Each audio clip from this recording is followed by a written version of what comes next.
Hai guys, selamat bertemu kembali. Pertanyaan dari saya dan jawaban dari Santaga. Apa itu kendan? Apa itu kendan? Kendan adalah apapun yang dapat kalian temukan, dapatkan darinya dan dengannya tentang segala sesuatu mengenai ruang kehidupan kita.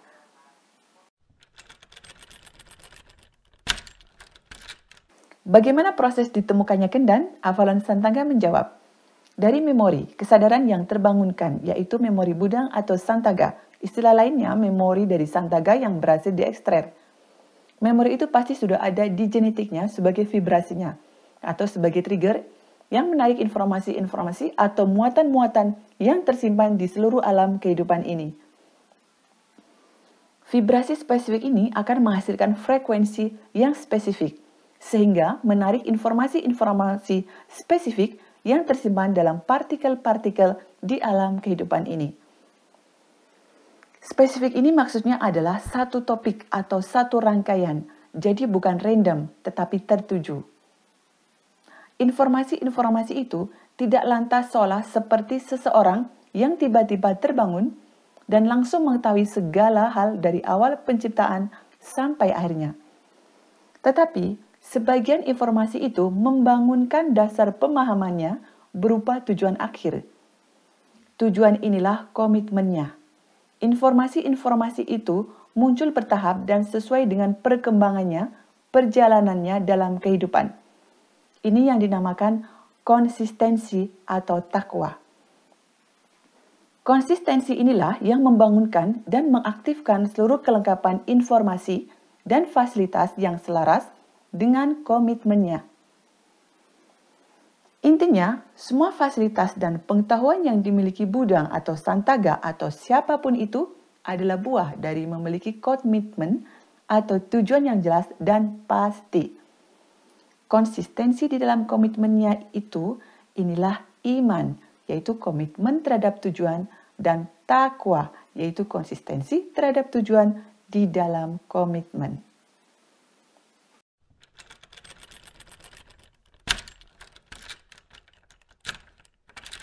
Kendan itu apakah diciptakan, dibangunkan, oleh siapa dan sejak kapan?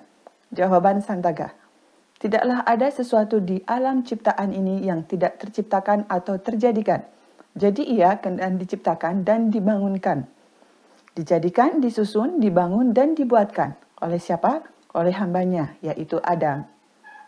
Begini, mari kita lihat tabel berikut ini. 17 partikel inilah penyusun realitas dalam suatu ruang. Eksistensi realitas tersusun dari 4 faktor fundamental dan 12 partikel materi. 4 faktor fundamental ini adalah gaya nuklir kuat, elektromagnetik, gaya nuklir lemah, dan gravitasi. 4 warna merah di kanan ini adalah 4 gaya atau faktor fundamental. Sementara 6 warna ungu plus 6 warna hijau di sebelah kiri ini adalah 12 partikel materi. Warna kuning di paling kanan sendiri inilah partikel inspirasi atau kesadaran pertama dalam suatu ruang. 17 partikel inilah yang menyusun sebuah realitas di dalam suatu ruang. Dalam perseptual astral, yang kuning inilah kesadaran pertama atau ethereal body atau Adam. 4 faktor fundamental yaitu gaya nuklir kuat, elektromagnetik, gaya nuklir lemah, dan gravitasi ini dikendannya dikenal dengan sebutan Methuselah, Baduga, Ataraga, dan Yusa Awadana. Ethereal body atau kesadaran pertama atau Adam inilah yang mengutuskan kesadarannya ke dalam ruang ini dan menjadi 3, yaitu Maharshi, Inner Core Kendan, dan Enin. Maharshi tidak menjelaskan namanya, ia selalu mengatakan apa yang menjadi hikmah bagi makhluk-makhluk di bumi. Padanya hanya semata nama atau panggilan dari makhluk-makhluk di bumi. Selain Maharshi, ia juga disebut Rama. Sementara Inner Core Kendan disebut Ra, dan Enin dinamai Ramina. Di glosarium dijelaskan makna ketiga kata ini. Rama artinya yang menunjukkan, menegaskan eksistensi segala sesuatu dari sumber cahaya tertinggi, memastikan segala yang menjadi penggerak berasal dari sumbernya. Ra artinya matahari atau sumber cahaya.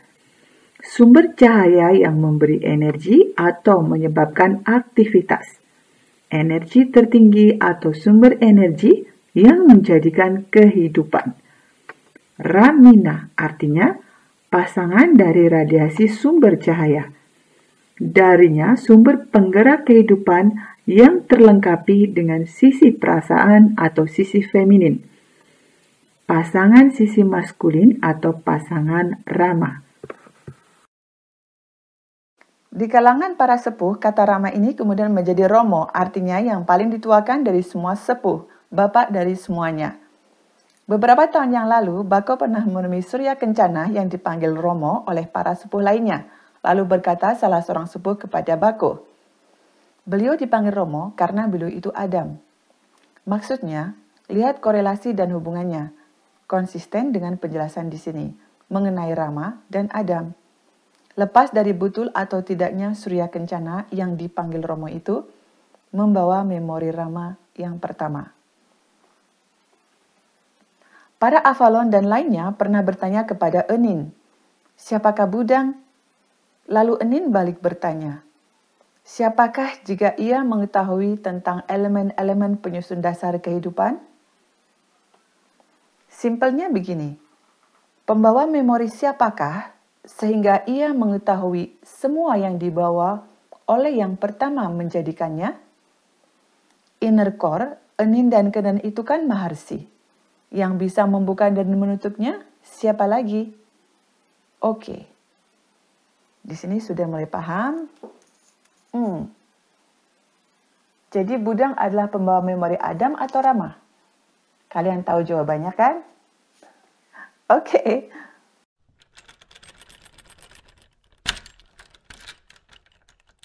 Sejak kapan Kendan dibangun?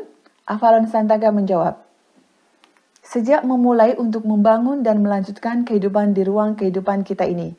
Ya, tentu sejak kehidupan dimulai di bumi ini, karena Kendan kan awal mula peradaban di bumi. Budang kan membuka kembali Kendan di dimensi astralnya sekarang, bukan membangun dari awal. Memang Budang dan para Avalon yang sekarang yang membawa memori para Avalon awal dululah yang nanti akan membangun kembali Kendan secara fisikalnya.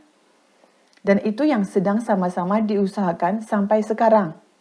Membentuk jurnal astral dan mengumpulkan para pembawa memori ini merupakan bagian dari arah tujuan itu.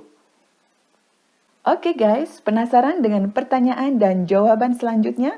Sampai bertemu di podcast dengan Santaga selanjutnya. See you, wassalam, dan ciao.